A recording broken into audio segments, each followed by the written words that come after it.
Handog ng pagpaparangal sa Panginoon. Ikalawang kabanata.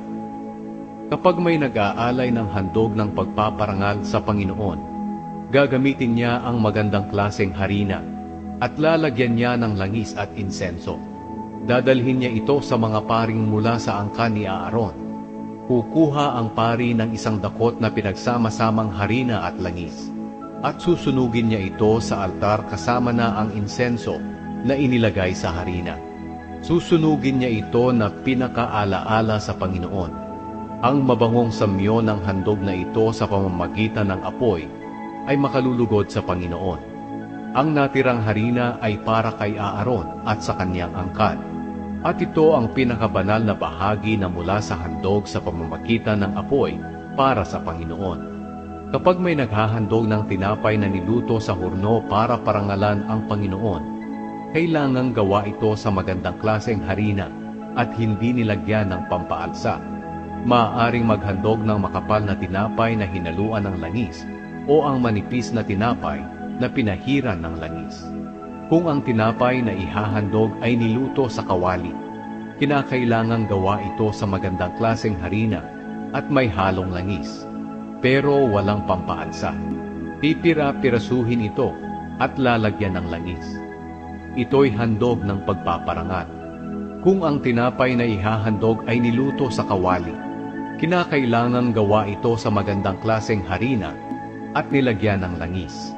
Ang ganitong uri ng mga handog ay dadalhin sa pari para ihandog sa Panginoon doon sa altar. Babawasan ito ng pari at ang ibinawas na iyon ay susunugin niya sa altar na pinakaalaala sa Panginoon. Ang mabangong samyo ng handog na ito sa pamamagitan ng apoy ay makalulugod sa Panginoon.